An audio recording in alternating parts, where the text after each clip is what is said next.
Hello everyone, कैसे हैं आप लोग। आशा करता हूं बहुत अच्छे होंगे। आपकी परीक्षाएं बिल्कुल नज़दीक आती जा रही हैं।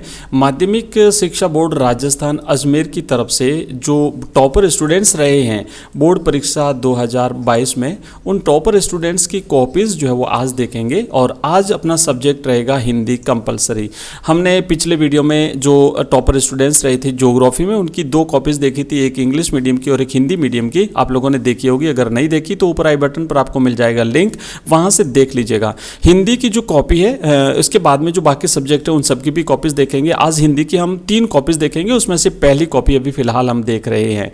तो देखिए आप यहाँ पे ये जो आपका यहाँ पे मार्किंग जो सेक्शन होता है, जहाँ पे जो भी आप नंबर अटेंड करते हैं वो नंबर लिखे हुए हैं क्वेश्चन वाइज। नंबर एक प्रश्न फर्स्ट में आपको 12 नंबर जैसे इस स्टूडेंट को मिले हैं, दूसरे में 6 मिले हैं, तीसरे में 10.5 मिले हैं, और टोटल इसने 79 जो है वो नंबर प्राप्त किए हैं और 79 नंबर प्राप्त किए हैं। टोटल इसके 80 नंबर हो गए। आप यहाँ पे देख सकते हैं, मतलब 80 नंबर का पेपर था और 80 में से 80 नंबर इस स्टूडेंट ने किए हैं प्राप्त। देखेंगे इसकी पूरी कॉपी, एनालाइज करेंगे इस पूरे कॉपीज़ को, और आप भी इस कॉपी को देख करके मोटिवेट जरूर होंगे। साथ ही साथ आपको कुछ चीज़ें भी सीखने को मिलेगी कि किस तरीके से इस बच्चे ने 80 नंबर लाए हैं। अगर ये स्टूडेंट 80 नंबर ला सकता है तो आप क्यों नहीं ला सकते, बिल्कुल ला सकते हैं आप भी। और यहाँ पर देख सकते हैं, ये रहेगा आपकी बोर्ड की कॉपी का फर्स्ट पेज, जहाँ पर आपको लिखना है अपना सब्जेक्ट, उसके बाद लिखना है आपका परीक्षा का दिन, और फिर लिखना है आपको दिनांक। देख सकते हैं दिनांक है 8 अप्रैल 2022 को जो एग्जाम हुआ था लास्ट ईयर, वो कॉपी है, फ्राइडे था उस दिन। और ये जो कॉपीज आप यहाँ पे, तो हो गया इसका मेन पृष्ठ, माध्यमिक शिक्षा बोर्ड राजस्थान अजमेर की हम कॉपी देख रहे हैं, बोर्ड परीक्षा 2022 की, यानी जस्ट लास्ट ईयर की। क्योंकि ये जो इस साल जो एग्जाम होने जा रहे हैं वो एग्जाम होंगे आपके 2023 के, और 2023 में आपको करना है टॉप। तो आइए देखते हैं 2023 के टॉपर बनने के लिए इस कॉपीज को पहले सबसे पहले देखिए इस स्टूडेंट ने। मैं कई सारी चीजें बताऊंगा आपको, ध्यान से आप इस पूरे वीडियो को देखिएगा, निश्चित रूप से आपको बहुत फायदा होगा, बहुत हेल्प मिलेगी एग्जाम में। सबसे पहली चीज तो ये है कि इस स्टूडेंट ने किया है क्वेश्चन नंबर 4 अटेंड। ध्यान रखना, कई बच्चे जैसे पूछते रहते हैं बार बार लाइव क्लास में, जब अपन लाइव क्लास लेते हैं, हमारी डेली जो 2 लाइव क्लासें होती है, जो रेगुलर स्टूडेंट जुड़ते हैं उनको पता है, और जो नए स्टूडेंट है उनको बता दूं, एक मॉर्निंग में 6 बजे होती है और दूसरी शाम को होती है 8 बजे। अगर आप भी जुड़ना चाहें तो आपका स्वागत है। ये पीडीएफ भी मैं आपको अवेलेबल कराऊंगा, कहाँ मिलेगी वो आगे बताऊंगा। फिलहाल देखते हैं कि इस स्टूडेंट ने जो 4था क्वेश्चन अटेंड किया है। कई स्टूडेंट्स ये पूछते हैं कि सर क्या क्रम से प्रश्न करना जरूरी है? तो जरूरी कोई भी नहीं है, आप जो भी प्रश्न अटेंड करो उसकी क्रम संख्या लगा दो, ठीक है। तो जैसे इस स्टूडेंट ने 4था प्रश्न सबसे पहले अटेंड किया है, तो यहाँ पे प्रश्न संख्या लगा दी 4। और ध्यान रखना, यहाँ ये वाला जो आप देख रहे हैं, ये जो जगह है, ये परीक्षक के द्वारा नंबर देने के लिए अलॉट की हुई जगह है। यहाँ पर आपको कुछ भी नहीं लिखना है, और ये जो प्रश्न संख्या है, इस प्रश्न संख्या वाले कॉलम में आपको लिखना है अपनी प्रश्न की संख्या, और साथ ही साथ आपको लिखना है उत्तर, ठीक है। इस वाले बॉक्स में आप लिखेंगे उत्तर। और अब देखिए यहाँ पे आप देखेंगे, तो यहाँ पर आप देखेंगे कि ये जो आपको लिखना है, यहाँ पे उत्तर लिखा है कि मुद्रित माध्यम में लेखन के लिए निम्न बातों का ध्यान रखना चाहिए। अब देखिए, जैसे एक तरीके से आपके ये नोट्स के रूप में भी काम करेगी। ये जो कॉपी है, इससे आप नोट्स भी बना सकते हैं अपने। अभी तो एग्जाम में टाइम है, आप बिल्कुल नोट्स बना लीजिए और चीज़ें देख लीजिए किस तरीके से लिखना है। पहली बात तो ये होगी कि आपको क्रम संख्या लगानी है, आप जो चाहो वो प्रश्न कर सकते हो, जरूर नहीं क्रम से करें। दूसरी इंपॉर्टेंट बात यह है, कई स्टूडेंट कहते हैं कि पूछते रहते हैं, मैं उनको कहा कि भाई आप ब्लैक पेन का यूज कर सकते हैं, तो कई स्टूडेंट ये कहते हैं सर ब्लैक पेन लिखने से कोई प्रॉब्लम तो नहीं होगी। देखिए, इस स्टूडेंट ने ब्लैक पेन का यूज किया है और ये टॉपर बना है। 80 में से 80 नंबर प्राप्त किए इसने, मैंने आपको भी थोड़ी देर पहले दिखाए थे, पूरे 80 नंबर आए हैं इसके। तो ब्लैक पेन का यूज कर सकते हैं आप, बिल्कुल करिएगा। अपने प्रश्न संख्या लिखने के लिए ब्लैक पेन का यूज करिए, अपना उत्तर लिखने के लिए ब्लैक पेन का यूज करिए। उत्तर मतलब पूरा आंसर आपको नहीं लिखना है, लेकिन उत्तर जो लिखते हैं ना, वो शब्द जो उत्तर शब्द जो लिखते हैं, और साथ ही साथ अपने जो मेन पॉइंट्स होते हैं उनको हाईलाइट करने के लिए, उनको अंडरलाइन करने के लिए भी आप, या फिर मेन पॉइंट्स अगर आप ब्लैक पेन से लिख देते हैं तब भी चल जाएगा। तो ऐसी कुछ चीजें आपको ध्यान रखनी है, चिंता नहीं करनी है, और इस तरीके से आप ब्लैक पेन का यूज कर सकते हैं। मैं आगे भी कई सारी चीजें आपको दिखाऊंगा। तो ये जो 4था प्रश्न किया है, यहाँ पर इस बच्चे ने लिखा है, और उसके बाद में पॉइंट वाइज अपना आंसर लिखा, point first, point second, point third, point fourth और पॉइंट 5। ये 5 प्रश्न पॉइंट में इसने अपना आंसर लिखा, और उसके बाद में देख लीजिए 2 में से पूरे 2 नंबर मिले इस स्टूडेंट को। और कितना साफ सुथरी राइटिंग में लिखा हुआ आंसर। एग्जामिनर को बिल्कुल इस प्रकार की कॉपीज चेक करने में सुविधा होती है। आंसर भी देख लीजिए कितना सही सटीक लिखा है। उत्तर की पुस्तिका की पंक्ति में 10, 12 से 13 से अधिक शब्द नहीं होने चाहिए। लेखन में जटिल, उच्चारण में कठिन और शॉर्ट फॉर्म यानी जो लघु संकेतों का प्रयोग जो है वो इस्तेमाल नहीं होना चाहिए। ये मुद्रित माध्यम में लेखन के बातों का ध्यान रखने के लिए स्टूडेंट ने लिखे हैं 0 से 9 तक के अंकों का। हालांकि ये चीज़ें जो रेडियो माध्यम होती है उसमें जो है वो ये चीज़ों का प्रयोग होता है, लेकिन इसने लिख दिया और नंबर मिल गए इसको। ठीक है, अगला देखिए 5वां प्रश्न है। नेक्स्ट इसने लिखा है प्रश्न संख्या 5, ये भी ब्लैक पेन से लिखा है और उसके बाद में लिखना था कि भाई पत्रकारिता का अर्थ होता है एक पत्रकार द्वारा सूचनाओं का आदान प्रदान करना। देखिए उत्तर जो है वो किस प्रकार का है ये अलग बात है, लेकिन नंबर इसमें पूरे मिले हैं। मैं आपको यही दिखा रहा हूँ, नंबर इसमें इस स्टूडेंट को पूरे में से पूरे मिले हैं। रेड लाइन जो आप यहाँ पे देख रहे हैं ये कॉपी चेक की गई है, एग्जामिनर के द्वारा इसे जो है वो रेड लाइन किया गया है। नेक्स्ट आगे बढ़ते हैं। ये रहा 6वां प्रश्न। तो बच्चे ने 4था किया, 5वां किया, 6ठा किया और 6ठे में क्या करना था, अध्यापक और छात्र के बीच में गृह कार्य को लेकर के 5 वाक्य निम्नलिखित हैं, 5 वाक्य लिखने थे। तो देखिए ब्लैक पेन से लिख दिया अध्यापक, अंडरलाइन भी कर दिया, उसके बाद फिर लिखा स्टूडेंट, ये भी ब्लैक पेन से, फिर अध्यापक, फिर स्टूडेंट, है ना, फिर अध्यापक, और इसमें भी मिले इसको पूरे में से पूरे 2 नंबर। अगर आपको लगता है कि मैं थोड़ा सा तेज बोल रहा हूँ या फिर फास्ट चल रहा है वीडियो, तो इसे पॉज करके भी आप लोग ध्यान से देख सकते हैं, पढ़ सकते हैं, वीडियो को रोक करके भी जो है वो पढ़ सकते हैं। नेक्स्ट है फिर 7वां प्रश्न। आप देख लीजिए, एक एक आंसर आप जरूर पढ़ लीजिएगा, ठीक है ना, किसमें क्या लिखा हुआ है, कैसे लिखा हुआ है। आप इससे भी बेटर लिख सकते हैं, इससे भी अच्छा लिख सकते हैं, और अगर ये स्टूडेंट 80 नंबर प्राप्त कर सकता है तो आप भी निश्चित रूप से पूरे के पूरे 80 नंबर प्राप्त कर सकते हैं। मिले इसमें भी इसको पूरे 2 नंबर। 8वां प्रश्न लिखा है, तो 8वें प्रश्न भी थोड़ी चीजें ध्यान रखिएगा, क्योंकि ऐसा जरूरी नहीं है कि अगर 80 नंबर मिले तो जो इसने लिखा वैसा आप भी लिखेंगे, ऐसा नहीं है। देखिए इसने क्या किया है कि जैसे क्रम संख्या लगा दी, यहाँ पे आप देख रहे हैं क्रम संख्या तो लगाई, लेकिन उत्तर कहीं पर भी नहीं लिखा। तो यहाँ पे आप लगा दीजिए प्रश्न संख्या 6 और फिर लिखिए उत्तर, या फिर लिखिए उत्तर और फिर आगे 6 कर दीजिए, तो एग्जामिनर को पता रहेगा भाई यहाँ से इसका उत्तर शुरू हो रहा है। ठीक है, थोड़ा सा और ज्यादा सुविधाजनक होना चाहिए, आपकी लिखावट अच्छी होनी चाहिए, और जो चीज़ें आप लिख रहे हैं सीधे सीधे एग्जामिनर को आसानी से समझ में आ जानी चाहिए। उसके बाद यहाँ पे देखिए 9वां प्रश्न लिखा है, आचार्य हजारी प्रसाद द्विवेदी ने सिरिस के फूल को कालजयी अवधूत इसलिए कहा है क्योंकि सिरिस का फूल आंधी, लू, तपन और भीषण गर्मी में भी वायुमंडल से रस खींचता हुआ और जिजीविषा से संपन्न रहकर अटल रहता है। ठीक है, ये तो इसका आंसर है इस तरीके से। दूसरा देखिए एक चीज़ और बता दूं, जैसे इस स्टूडेंट ने क्या किया है कि बीच में ब्लैक पेन से यहाँ पे आप देख रहे हैं लाइन खींच ली है, तो आपको इस तरीके से लाइन नहीं खींचनी, आप 2 लाइन छोड़ दीजिए। जैसे आपका यहाँ पे एक क्वेश्चन खत्म हुआ है ना, एक प्रश्न यहाँ पे आपका खत्म होता है, तो 2 लाइनें छोड़ दीजिए, 1, 2 या 3 लाइनें छोड़ दीजिए, और उसके बाद नेक्स्ट अपना क्वेश्चन का जो आंसर है वो लिखना आप शुरू कर दीजिए। ठीक है, अब ये है 10वां अंक, जैनेन्द्र जी के अनुसार परचेसिंग पावर अथवा क्रय शक्ति, और ये इसने पूरा बता दिया। यहाँ पे पूरे में से पूरे 2 नंबर इसको मिले हैं। 11वां प्रश्न, यहाँ पर भी पूरे में से पूरे नंबर मिले हैं। इस स्टूडेंट ने क्या किया है कि लाइन खींचता जा रहा है, आपको लाइन खींचने की आवश्यकता नहीं है, 2-3 लाइनें छोड़ दीजिएगा।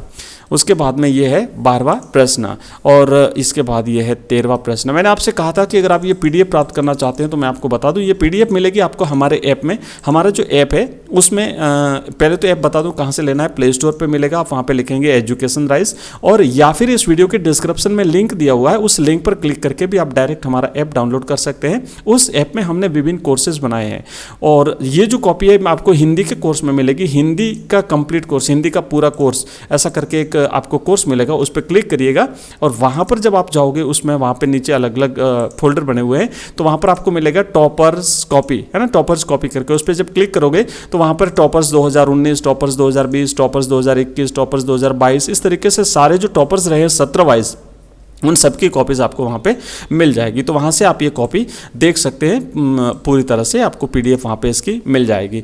3 नंबर मिले इसको। उसके बाद 14वां प्रश्न है भगत जी, तो ये भगत जी वाला जो इसने किया है इसमें भी आपको मिले हैं इसको, हाँ इसमें भी मिले हैं इसको पूरे में से पूरे नंबर, 3 नंबर जो है वो मिले हैं इस स्टूडेंट को। आगे यहाँ पे देखिए लिखा है 15वां प्रश्न है, एक विद्यार्थी के जीवन में गुरु का अनन्य महत्व होता है, कहा भी गया है। और यहाँ पे देखिए इसने जो इम्पोर्टेंट जो लाइनें हैं या फिर कुछ ऐसी लाइनें जो हाईलाइट करना चाहता है उसको उसने ब्लैक पेन से लिखा कि गुरु गोविंद दों खड़े काके लागू पाए, बलिहारी गुरु आपनी गोविंद दियो बताए। तो थोड़ा सा इसे एक पद्य की पंक्ति में अगर और लिख दिया जाता तो थोड़ा बेटर हो जाता, ठीक है ना। एक पंक्ति यहाँ पर और दूसरी पंक्ति नीचे, थोड़ा सा पद्य भाग को पद्य के रूप में लिखिए और इस तरीके से आपको चीज़ों को और भी बेहतर करना है, जो इसमें लिखा हुआ उससे भी बेहतर करना। मैं और 2 स्टूडेंट्स की कॉपीज़ आपको दिखाऊंगा और फिर आप मुझे बताइएगा कि सबसे बेस्ट कॉपी किसकी है। 3 स्टूडेंट्स की टोटल हम कॉपीज़ देखेंगे, तो सबसे बेस्ट कॉपी किसकी आप मुझे कमेंट बॉक्स में कमेंट करके बताइए। और आपको भी सीखने को मिलेगा कि कुछ प्रत्येक कॉपी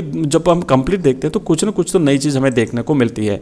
16वां प्रश्न है। 16वें प्रश्न को आप देखिए हरिवंश राय बच्चन साहब का यहाँ पे इसने जो इसकी साहित्यिक परिचय दिया है। तो व्यक्तित्व और कृतित्व आपका जो एक प्रश्न पूछा जाएगा उसको यहाँ पे इस बच्चे ने लिखा है। इनका जन्म कब हुआ, जन्म स्थान, मृत्यु, उसके बाद इनकी महत्वपूर्ण रचनाएं। तो ये सारा खास पॉइंट इसने ब्लैक पेन से लिख दिए। इस प्रकार लिखने से थोड़ा सा एक तो क्या है कि लिखावट सुंदर दिखती है, हाईलाइट हो जाती है चीज़ें, तो एग्जामिनर को ढूंढने में आसानी रहती है, कॉपी चेक करने में सुविधा रहती है क्योंकि की पॉइंट्स मिल जाते हैं उसको। तो ये यहाँ पे इसने सारी कृतियों के नाम भी लिख दिए हैं, ठीक है। फिर इन्होंने इन्होंने लिखा है कि भी इन्होंने एक आत्मकथा भी लिखी है जिसके 4 खंड हैं, बसेरे से दूर, नीड का निर्माण, क्या भूलों को याद करूं और 10 द्वार से सोपान तक। इनको कई पुरस्कार भी मिले हैं, हालावाद के प्रवर्तक माने जाते हैं। इन्हें छायावादी कवियों की और तरल लाक्षणिक वक्रता की बजाय सीधे सरल माना गया है। उसके बाद में फिर ये तो जो है वो इसने कर दिया, इसमें भी देखो पूरे में से पूरे नंबर मिले हैं, 3 में से 3। नेक्स्ट आपका आता है सप्रसंग व्याख्या का। और सप्रसंग व्याख्या में संदर्भ होता है, प्रसंग होता है, व्याख्या लिखनी होती है। तो ये जो 17वां प्रश्न है, ठीक है, 17 में सबसे पहले संदर्भ लिखा है और संदर्भ में 2 चीज़ें लिखनी होती हैं कि आप अगर गद्यांश है तो उसके पाठ का नाम और उसके लेखक का नाम, और अगर पद्यांश है तो कवि का नाम और उस कविता का नाम लिखना होता है। तो लिखा कि प्रस्तुत पद्यांश हमारी हिंदी की पाठ्यपुस्तक के 9वें पाठ रुबाइयाँ से लिया गया है और यह अवतरण कवि शायर फिराक गोरखपुरी द्वारा रचित गुले नगमा का एक अवतरण है। प्रसंग में फिर लिखा है, यहाँ पे देख सकते हैं, और उसके बाद में फिर लिखिए व्याख्या। अब देखिए इसमें क्या होता है, जो सप्रसंग जो व्याख्या होती है, मैं आपको बता दूं, मैं पहले ही कहा है ना, प्रत्येक क्वेश्चन में कुछ न कुछ आपको सीखने को मिलेगा, इसलिए स्किप मत करिएगा वीडियो को, इसे कंप्लीट देखिएगा। ये जो संदर्भ जो सप्रसंग व्याख्या होती है उसमें संदर्भ का, प्रसंग का और व्याख्या का तीनों का अपना अलग अलग नंबर होता है ना। यहाँ पे एग्जामिनर ने 2 कर दिए, उसके बाद यहाँ पे इसे अलग से फिर यहाँ पे 4 कर दिए। तो आप देखिए टोटल जो है ना वो 6 नंबर का प्रश्न है, मतलब 6 नंबर पूरे में से पूरे मिले। कई स्टूडेंट क्या करते हैं कि या तो संदर्भ लिख देते हैं या फिर प्रसंग लिख देते हैं और फिर व्याख्या लिख देते हैं और हो गया। तो इस तरीके से पूरे नंबर में नहीं मिलेंगे, आपके नंबर कट जाएंगे। तो इस तरीके से लिखिए, क्योंकि संदर्भ के अलग नंबर होते हैं, प्रसंग के अलग नंबर होते हैं, व्याख्या के नंबर होते हैं। और यहाँ पे बच्चे ने विशेष भी लिखा है, आप नीचे देख सकते हैं, यहाँ पे विशेष भी लिखा, और इसे ब्लैक पेन से लिखा तो थोड़ा सा हाईलाइट भी हो गया। तो अब मिले, देखो 4 नंबर तो मिले व्याख्या के इसको, है ना, और 2 नंबर मिले इसको इस संदर्भ के और प्रसंग के। तो इस तरीके से टोटल इसके हो गए नंबर 6 नंबर। तो ये 6 नंबर की इसकी एक व्याख्या हो गई। और उसी तरह से एक और जो गद्यांश था और दूसरा पद्यांश है, तो उस पद्यांश, पहले ऊपर वाला ये पद्यांश था और नीचे ये गद्यांश दिया हुआ है। इसमें भी इसी तरीके से सबसे पहले संदर्भ लिखा है, उसके बाद प्रसंग लिखा है। तो इसके मिल गए दोनों के 2 नंबर, एक एक दोनों का हो गया। और फिर यहाँ पे करिए व्याख्या, इसके मिल गए 4 नंबर। तो इस तरीके से इसमें भी मिल गए इसे टोटल 6 नंबर। आप देख सकते हैं इस तरीके से नंबर लाए जाते हैं पूरे में से पूरे। और फिर विशेष, और विशेष में क्या करना है आपको, 3 पॉइंट, 1, 2 और 3 पॉइंट आप जो है वो पॉइंट बना करके और इस तरीके से लिखेंगे। थोड़ा थोड़ा लिखना कि भाषा कैसी है, कौन सी है, और इसमें अलंकार कौन सा है, और इसकी विशेषता क्या है, और इस तरीके से चीज़ों को लिखना है। चौथा पॉइंट भी आप लिख सकते हैं। तो ये तो हुए इसके यहाँ तक के प्रश्न। और अब यहाँ पे जो देखिए ये प्रश्न जो है 19वें प्रश्न में भी लिखा है यहाँ पे राजस्थान सरकार माध्यमिक शिक्षा बोर्ड राजस्थान अजमेर, यहाँ पे लिख दिया पत्र क्रमांक, यहाँ पे लिख दिया दिनांक। अब देखिए यहाँ पे थोड़ी सी गलती क्या करी बच्चे ने, पत्रांक तो लिख दिया लेकिन यहाँ पे दिनांक लिखना है आपको, इसने नहीं लिखा। तो दिनांक जरूर लिखना है ना, यहाँ पे लिखी जाती है दिनांक, इस तरीके से दिनांक लिख करके और फिर आपको जो है वो यहाँ पे तारीख लिखनी है। हाँ, फिर है विज्ञप्ति लिखी है इसने बोर्ड परीक्षा की, और ये आप पूरा इसको देख सकते हैं। यहाँ पे इसने लिख दिया सचिव और मिले इसको पूरे 4 में से 4 नंबर। फिर इसने किए हैं छोटे वाले प्रश्न, और छोटे वालों में पहले किया है दूसरा प्रश्न जिसमें पहले का आंसर भाषा है, दूसरे का लिपि, तीसरे का विधा शब्द शक्ति, चौथे का लक्षण है, पांचवें का च वर्ण के बार बार आवृत्ति की वजह से जो है वो हुआ है अनुप्रास अलंकार, और छठवें में है यमक अलंकार। तो 6 प्रश्न में एक एक नंबर, टोटल 6 नंबर इसको मिल गए। फिर तीसरा प्रश्न है, तीसरे में है सूचना और इसने लिखा है वर्ताकार, आंसर इसका वर्ताकार नहीं था तो आधा नंबर, आधा कट गया, आधा नंबर मिला। उसके बाद फिर से वापस एक प्रश्न के लिए एक नंबर, इस तरीके से एक एक करके और इसे पूरे नंबर मिले। तो इसकी पूरी कॉपी में खाली आधा नंबर कटा है, बाकी कोई भी नंबर नहीं कटा है। ठीक है, 8वें में ये मिल गया इसको, 90 में भी एक नंबर मिल गया। इस तरीके से 11 नंबरों की जगह इसको मिले हैं टोटल 10.5 नंबर। टोटल 11 प्रश्न थे, 10.5 नंबर, मैंने आधा नंबर यहाँ पर इसका कट गया है। फिर किया है पहला प्रश्न, और पहले प्रश्न में देखिए ऑप्शन जो राइट है वो ऑप्शन यहाँ पे लिख दिया। ध्यान रखना इसी तरीके से करना है, यहाँ पे ऑप्शन लिखोगे और फिर ऑप्शन का जो विवरण है वो यहाँ पे देना है। तो ऑप्शन अ राइट है, इसमें भी ऑप्शन अ, इसमें ऑप्शन ब, ऑप्शन स, ऑप्शन अ, ऑप्शन स, इस तरीके से जो है वो इसे पूरा किया है। फिर 7वां, 8वां, 9वां, 10वां, 11वां और 12वां, और ये किया कंप्लीट। और अंत में आप यहाँ पे देखिए 20वां प्रश्न है, और 20वें प्रश्न में लिखा है वर्तमान परिप्रेक्ष्य में विद्यार्थी के लिए इंटरनेट की आवश्यकता। बहुत ही अच्छा टॉपिक है, आप भी इस विषय पर अपना एक निबंध जरूर तैयार कर लीजिएगा। ये आपके निबंध जो है वो पूछा जा सकता है ना, क्योंकि निबंध के टॉपिक रिपीट हो सकते हैं। बाकी तो बोर्ड के एग्जाम्स में जो लास्ट ईयर जो प्रश्न है वो कभी रिपीट नहीं होते हैं, लेकिन निबंध के टॉपिक रिपीट हो सकते हैं, निबंध इसमें से आ सकता है। इसलिए आप अपने निबंध को अच्छी तरह से तैयार कर लीजिएगा, और यहाँ से भी आप हेल्प ले सकते हैं, इसे अपने नोट्स के रूप में भी यूज़ कर सकते हैं। निबंध लिखने के लिए ब्लैक पेन से इसने हेडिंग लिख दी, और उसके बाद लिखा देखो प्रस्तावना लिखा, फिर इंटरनेट की आवश्यकता, विद्यार्थी को इंटरनेट से क्या लाभ हैं, इसके परिणाम और इसके दुष्परिणाम क्या हैं, और फिर अंत में लिखना है उपसंहार। ठीक है, अब आप देख लीजिए, इसको पूरा पढ़ लेना, क्योंकि अगर मैं पढ़ूंगा तो बहुत लंबा वीडियो हो जाएगा।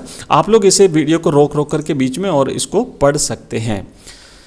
तो आप यहाँ पे देख सकते हैं, इसके बाद ये दूसरा पॉइंट लिखा, उसके बाद फिर ये तीसरा पॉइंट लिखा। इसने बिल्कुल ब्लैक पेन का यूज़ किया, आपको भी करना है अगर टॉपर बनना है तो। और परिणाम और दुष्परिणाम लिखा, और अंत में लिखा है यहाँ पर उपसंहार। ठीक है, और 5 में से 5 नंबर मिले हैं इस विद्यार्थी को। अंत में लिखा है कि विद्यार्थी है देश का भविष्य, अतः इंटरनेट का सही उपयोग अपनी शिक्षा के लिए करिएगा। ठीक है, और यहाँ पे किया है समाप्त हुई है कॉपी। तो इस तरीके से ये जो हमने कॉपी देखी है ये है हिंदी अनिवार्य की कॉपी, और आप यहाँ पे देख सकते हैं आगे जो जितने भी पेज खाली हैं उन सब पर जो है उसने क्या किया है, लाइन जो है वो तिरछी लाइन खींच दी है। ठीक है, आगे नहीं बढ़ेंगे क्योंकि कॉपी हो गई है कंप्लीट। और आप मुझे बताइए कि ये वीडियो आपको कैसा लगा। अगर इसमें आपका किसी भी प्रकार का कोई डाउट है, किसी प्रकार का कोई क्वेश्चन है आपका, तो कमेंट बॉक्स में कमेंट करिएगा, क्योंकि मैं आपके कमेंट पढ़ता हूँ, उसी के आधार पर फिर मैं नेक्स्ट कॉपी आपको दिखाता हूँ। और अगर कुछ एक्स्ट्रा जानकारी भी अगर आप चाहते हैं तो वो भी बताइए, ताकि मैं उसके हिसाब से आपको नेक्स्ट वीडियो में कुछ एक्स्ट्रा चीज़ें भी बता सकूं। ये पीडीएफ मैंने आपको बता दिया कि हमारे ऐप में मिल जाएगी। ऐप का लिंक इस वीडियो के डिस्क्रिप्शन में दिया हो, वहाँ से ऐप डाउनलोड करेंगे, हिंदी वाले कोर्स में जाएंगे, हिंदी वाला कोर्स जब ओपन करेंगे कंटेंट, तो वहाँ पर आप इस कॉपी को आराम से इसकी पीडीएफ को प्राप्त कर सकते हैं। ठीक है, इसके अलावा जो नेक्स्ट जो वीडियो होगा उसमें जो बाकी जो 2 बची हुई कॉपीज़ हैं वो कॉपीज़ हम देखेंगे। टोटल 3 कॉपीज़ देखेंगे। कंपेरेटिवली कॉपीज़ देखने से क्या होता है कि कुछ न कुछ और चीज़ें, एक्स्ट्रा चीज़ें पता चल जाती हैं। बाकी जो सब्जेक्ट है वो कॉपीज़ भी आपको मिलेगी। और मैं आपको बता दूं कि रोजाना 2 लाइव क्लासेस होती है हमारी, एक मॉर्निंग में 6 बजे और दूसरी इवनिंग में होती है 8 बजे। वहाँ पर हम ऑब्जेक्टिव टाइप के क्वेश्चंस करते हैं, और इसके अलावा जो इंपॉर्टेंट क्वेश्चन आंसर्स हैं उसके वीडियोज़ भी मैं आपके लिए लेकर के आता हूँ। तो लगातार बोर्ड एग्जाम्स तक हमारे साथ बने रहिए, मैं आपकी पूरी तैयारी करवाऊंगा, कंप्लीट तैयारी करवाऊंगा, ठेठ रिजल्ट आने तक अपने साथ में बने रहेंगे। मिलते हैं नेक्स्ट वीडियो में, तब तक के लिए बाय, थैंक